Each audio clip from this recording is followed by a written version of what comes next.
Hey everyone, welcome back to Steve's View. Today, I want to talk about something that's been dominating international news recently. President Donald Trump's second state visit to the United Kingdom. Now, if you've been following politics for a while, you already know Trump visits tend to spark polarized reactions, and this trip was no different.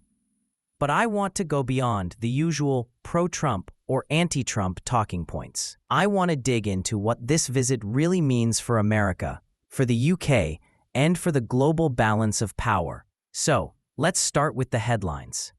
Of course, some media outlets focused on the protests, people demonstrating against Trump in the streets, some pointing out photos of him with Jeffrey Epstein displayed on Windsor Castle walls, and even resurfaced stories like Trump admitting he once wanted to date Princess Diana when he was younger.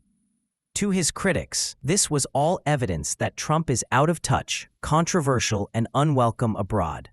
But on the flip side, supporters were highlighting the pomp and ceremony, the lavish golden halls, military parades, and what they described as warm, humorous interactions with Prime Minister Keir Starmer.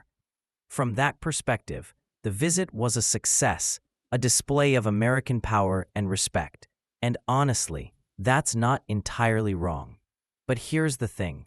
Focusing only on the drama misses the bigger picture. The real significance of this visit isn't the ceremonies or the media spectacle.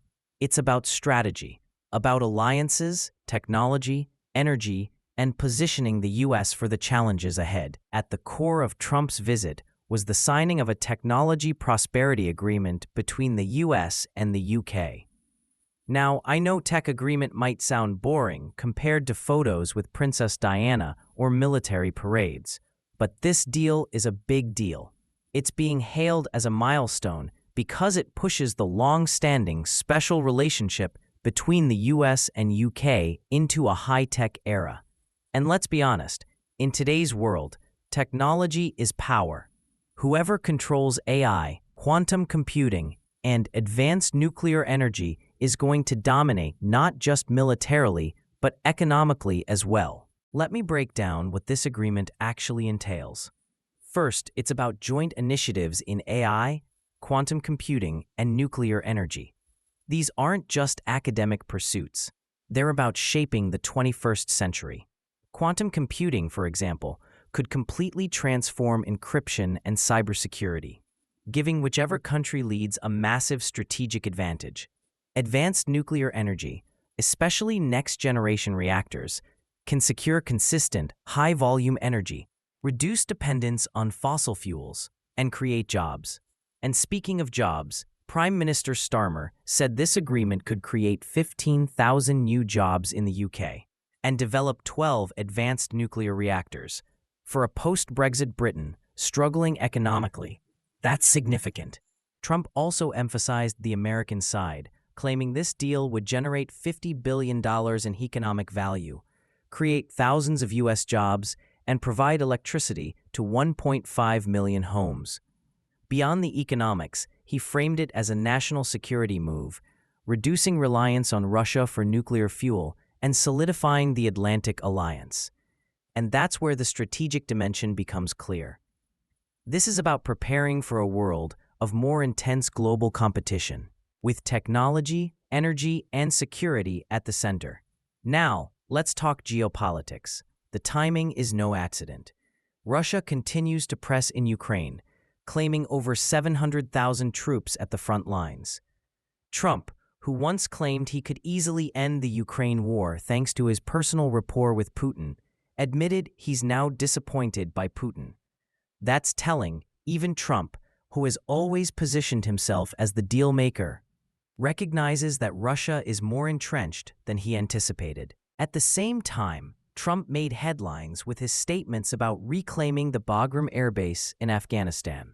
For context, Bagram was the U.S.'s largest base in Afghanistan until it was abandoned in the chaotic 2021 withdrawal under Biden. Trump criticized that decision, saying the U.S. gave up a strategic asset. Now he says he wants to get it back, largely because of its location near China's Western nuclear facilities. This is not subtle. By publicly discussing Bagram, Trump is signaling to allies and adversaries alike that the U.S. is serious about countering China's nuclear capabilities. Now, I'm going to be honest.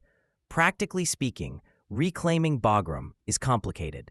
Afghanistan is under Taliban control, and the idea that Washington could simply walk back in is unrealistic. But that's not the point Trump was making publicly. The message is strategic.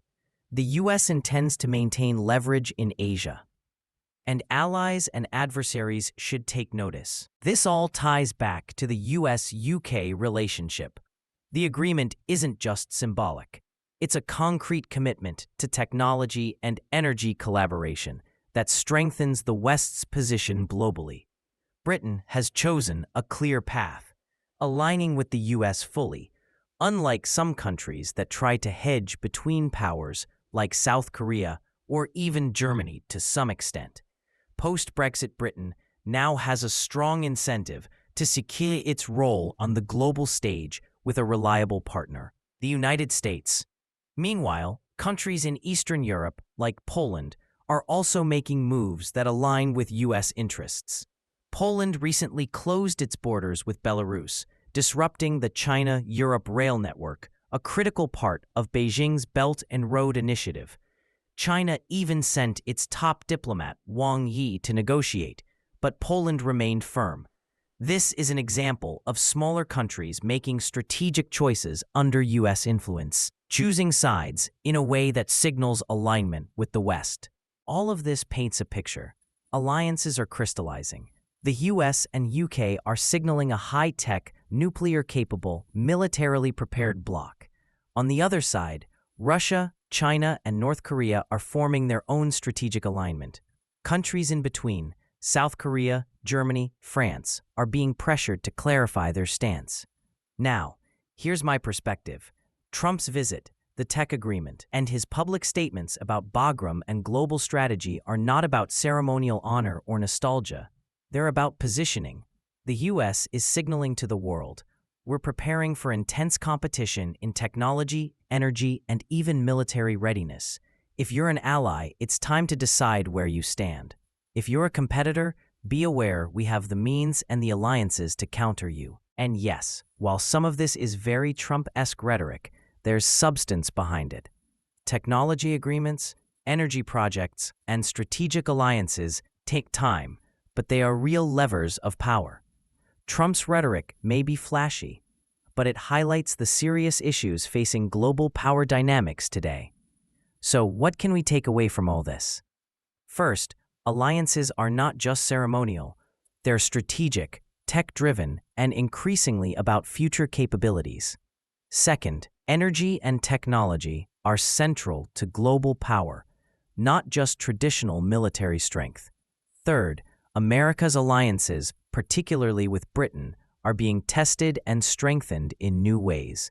And finally, leaders like Trump understand that signaling intent through agreements, statements, and even discussions of military bases is part of maintaining global influence. This visit isn't just about Trump basking in the glory of a state visit. It's about strategic positioning, technology leadership, energy security, and alliance management. And as someone who follows these developments closely, I see this as a defining moment in the reshaping of Western alliances in the 21st century. In the coming months and years, we'll see how much of this rhetoric translates into action. Will the UK follow through on these projects? Will Poland and other European nations align fully with the US? Will the US regain strategic positions like Bagram? These are the questions that will define the next chapter of global geopolitics. But one thing is clear. This visit, the agreement signed, and the statements made are sending a loud and clear message. The U.S. is consolidating allies, investing in high-tech and energy, and preparing for the strategic competition that is already shaping the world. And whether you love Trump or hate him, you can't ignore the implications of this visit for global power. All right, that's it for today. Thanks for watching. And if you enjoyed this deep dive into Trump's UK visit and what it means for global strategy, make sure to like, subscribe, and hit that notification bell. And as always, leave your thoughts in the comments. I want to hear what you think about America's alliances, energy strategy, and global positioning. Until next time, stay informed and keep watching the bigger picture.